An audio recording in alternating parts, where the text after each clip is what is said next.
guys, ShelbyKay here and welcome back to my channel. Today we are going to be talking all about how to actually use your planner.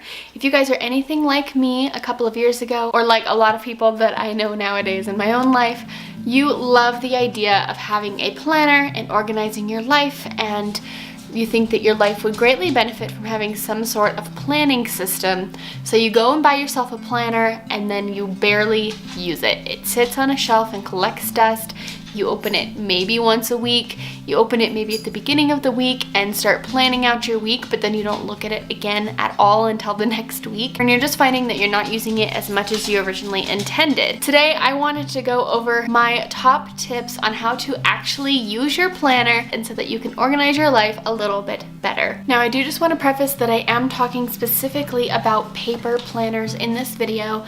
If you guys want me to do another video about digital planning, I definitely can do that. So let me know down in the comments below and I will definitely make that in the future. But as I said today, I'm going to be focusing specifically on paper planning. So the first tip that I have is probably the biggest piece of advice that I can give to anyone who wants to get into planning for the first time. And that is to make sure that your planner is functional before it is beautiful. If you guys do any sort of dive into the planning world on the internet, whether it is on YouTube or Pinterest or Instagram or wherever, you are going to see hundreds of videos and pictures and photos and how-to tutorials about these beautiful planner spreads, whether it is a bullet journal or a regular planner that has all kinds of drawings and stickers and hand lettering and washi tape and just all kinds of beautiful spreads that people have created. These spreads can be absolutely inspirational and make you really want to create beautiful spreads like that.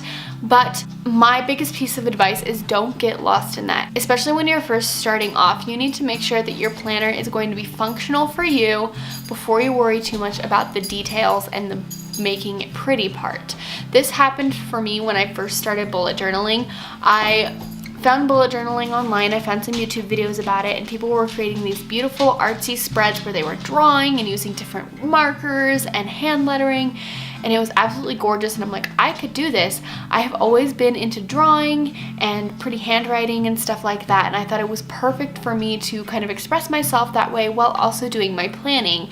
And I got very, very discouraged when I first started bullet journaling because my spreads were not coming out as pretty. I felt very frustrated. I would spend hours making little doodles and practicing my hand lettering and figuring out what colors I wanted to use and things like that. And then I would never use that spread again. As I said, I would spend hours making like the monthly layouts and the weekly layouts and the daily layouts, and then I would never use them because I was focusing so much on the art part that I hadn't figured out how I was actually going to be using my planner. So that was something that I really had to buckle down on, was figuring out how I was going to use my planner before worrying about how it looked. You're obviously wanting to use this planner for a purpose. Maybe your purpose is just to have some sort of artsy expression, release kind of thing that you can just focus on and just doodle and do pretty hand lettering and stuff. That is fine, but to me that is more of an art journal rather than an actual physical planner. So when you're first starting out, I highly recommend to figure out the functionality of your planner before you worry too much about that stuff. Don't worry about getting all the stickers and the pretty washi tape and that kind of thing. I'm not saying that you have to make it basic, you know, pen to paper, black and white. Yes, if you want to, you can add in those artsy elements, but don't focus so much on that. Focus more on making sure it's working for you. And don't get lost in the little nitty-gritty pretty details of the planner, because as I said, if it's not functional for you, there's not really a point. You're going to spend all this time making it pretty and then it's not going to serve you any purpose. And that brings me to my second tip, which is to actually figure out how you're going to use the planner, how the planner is going to work for you. I have 4 questions that I feel like are very important to ask yourself when you're first starting out on your planning journey and figuring out what system is going to work best for you. The first question is, what do you need the planner for? How would your life benefit from using a planner? Get very specific. You know, if you're a student, say, I needed to track my coursework. Or if maybe you're just a very social person and you know, have a lot of dates or you have a lot of, you know, events coming up with your friends, you could really use a planner to help organize those events so you're not double booking yourself and you can kind of figure out, you know, when is the best time to make these plans. You could use the planner for anything. If you're trying to get on a health journey, you know, having a planner, figuring out, okay, what are you going to be eating every day? When are you going to go to the gym? What workouts are you going to do? Be specific and figure out exactly what you want to use your planner for. How is your life going to benefit? What purpose is it going to be serving in your life? For me, I got on my planning journey when I was in college, and I really needed it to track my schoolwork, as well as I had a part-time job at a vet hospital then, and I really wanted to keep track of my hours and stuff because my hours weren't consistent. And so that was the main purpose for me to start getting into planning. And now I use it to really track every part of my life. I track my work, I track my habits, I track my health journey, I track my videos, my channel, that kind of thing. Obviously, I've been doing this for a long time. I think I'm going on like 7 years now of, consistently planning. So I'm able to track a lot more because I have figured out a system that works for me. The second question you need to ask yourself then, once you have your purpose, is okay, what type of planner is going to best serve that purpose? There are so many different kinds of planners out there. You have just monthly calendars that you can get. You have weekly planners, you have daily planners that break everything down by the hour. Or you can do bullet journaling where it's really up to you. You can do to-do lists, you can keep track of, grocery lists or anything like that all in one place. It kind of depends on what purpose you want to serve, but there's so many different methods of planning out there. And if you guys want me to make a more in-depth video about the different types of planners, I definitely can do that for you. Just let me know down in the comments below. But to do some research and figure out what planning system is going to serve that purpose that you have already defined from your first question. The third question that you need to ask yourself is, how much time do you have to dedicate to planning, and how often are you going to do it?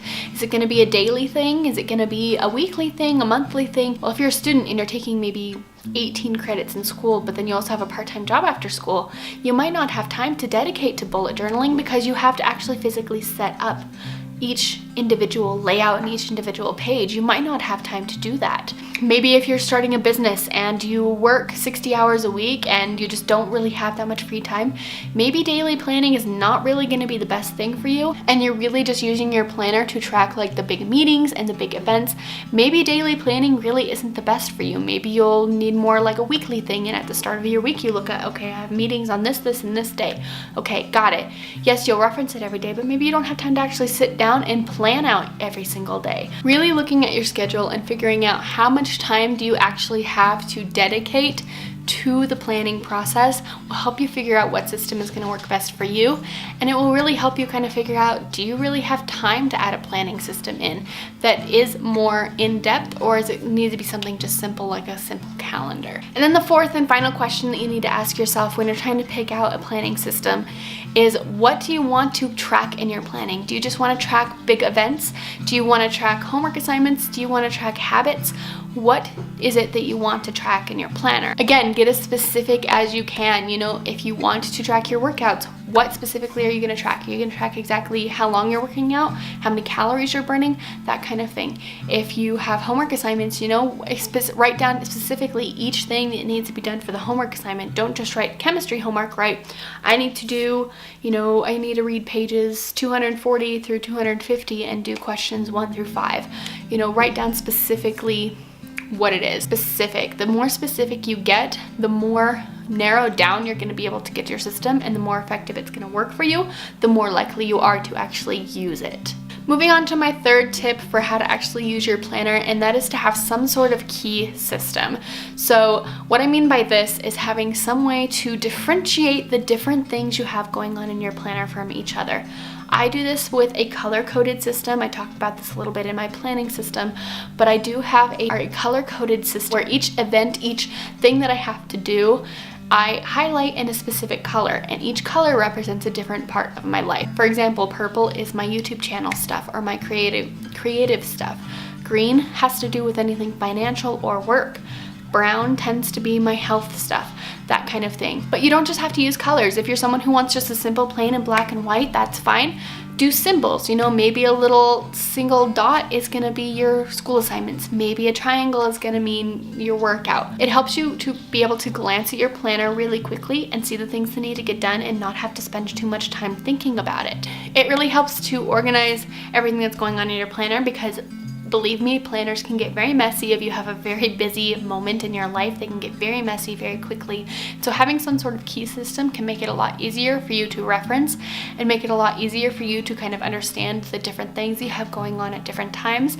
And again, this will make it a lot more likely for you to actually use it, because you don't have to spend all this time being like, okay, what did that mean again? Or what is that? And then number 4 is probably one of the hardest things on this list, but it is also one of the most important if you want to actually use your planner, and that is to dedicate some time to actually planning. I find it best if you set aside a specific time every single, day, week, or whenever it is that you're going to be doing your planning to actually do it. For me, I do daily planning. I either will wake up first thing in the morning and check my planner, is what I really try to do.